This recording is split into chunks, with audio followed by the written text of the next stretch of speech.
Well, Mr. President, tax day is coming up, and we have seen another travesty of the Republican Senate. When the Republicans pushed their tax scam, it was sold as a middle-class miracle. They promised it would prioritize middle-class families. President Trump and others promised Americans would get a $4,000 raise every year. That's what President Trump promised. Due to his tax cuts, he said, his tax cuts for the very wealthy and the big corporations will benefit every American to the tune of $4,000 a year. Unsurprisingly, this Republican tax scam has now defaulted on its promise to lift up average American families. For too many Americans expecting a tax refund, they've gotten nothing or worse. After this tax season, the jig is up. In fairness, there's one part of America that's made the killing, the very wealthy. Indeed, 83% of the benefits in the Republican tax bill will eventually go to the top 1% of earners. And the American people know it. A recent poll shows more than 60% of Americans believe the wealthy and corporations, big corporations, have been helped by the tax law.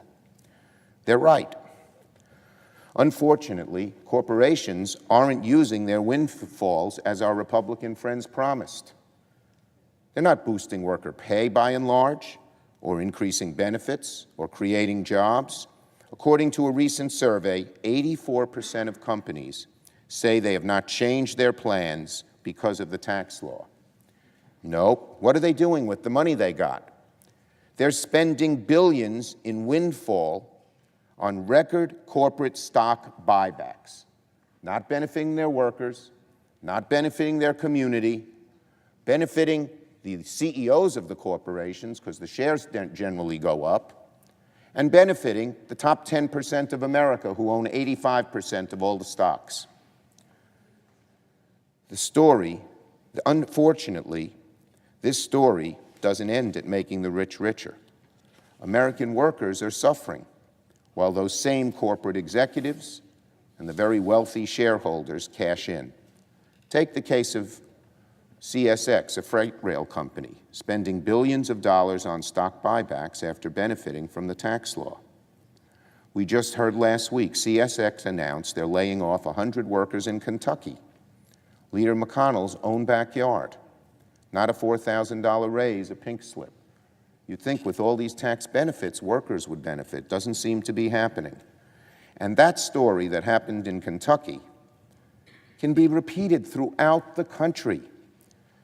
It's hard to look at these examples with a straight face and say that the middle class factored at all into the Republican tax bill.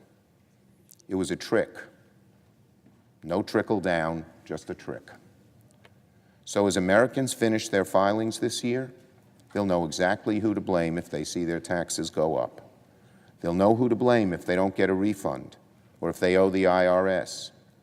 The tax bill is already a stunningly unpopular piece of legislation. I don't recall a single Republican campaigning on it. Shows they weren't proud of it. But after this tax season, the Republican tax bill will be even further crystallized in the minds of everyday Americans as a scam that left them out to dry while soaking the ultra-wealthy with even more wealth.